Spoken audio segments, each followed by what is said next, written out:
service of CNC Worldwide.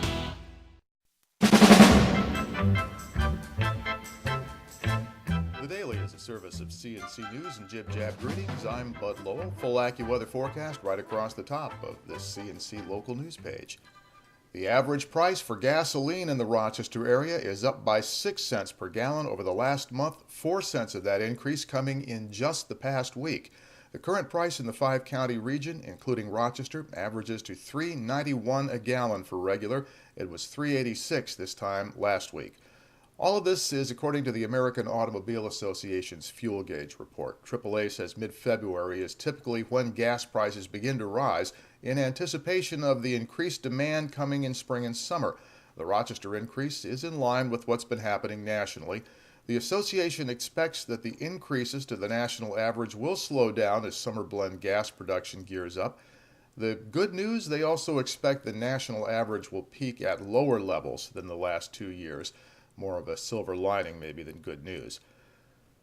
The Henrietta Fire District believes a wood-burning stove may have triggered a house fire in Henrietta early Sunday on Egan Boulevard. The 2 residents of the home got out safely from what appeared to start as a chimney fire. Nobody was hurt. Firefighters said this is why you have a wood stove inspected, cleaned, and maintained every year or so. Monroe County Sheriff's deputies arrested 2 Rochester men early Sunday after tracking their footprints through the snow with canine units.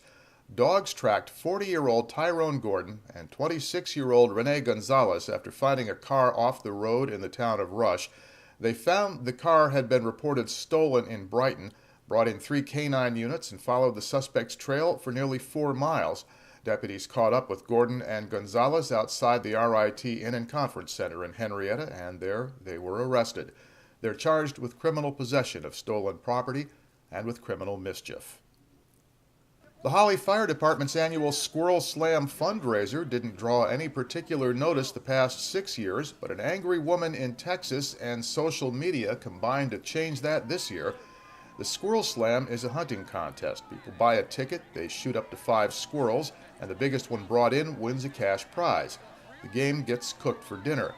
The contest became a sellout after that Texas woman took offense to having children participate in the hunt and posted protests on various websites. That focused animal rights and anti-gun violence groups on the Orleans County village. The New York director for Friends of Animals was one of the numerous protesters who came to the village Saturday after failing to convince the fire department to shut the fundraiser down. Usually the Holly Fire Department sells about 200 tickets for the Squirrel Slam. This year, after the event drew national media attention and protesters, they sold 1,000, sold out in fact. On the darker side, the Holly police chief says he notified the FBI after the mayor, fire chief, and some other village officials received death threats. Protesters said this is a bad example for children. Organizers point out that New York law allows 12-year-olds to hunt and that hunting is part of the Orleans County culture. To the left of the player window, links to these and other news stories, and at the bottom of the page, in the gray bar, links you can use to post news and things you know about directly to us. What you share helps us to see what should be covered, so the next news is as it happens, updates are as necessary, and I'm Bud Lowell, CNC News.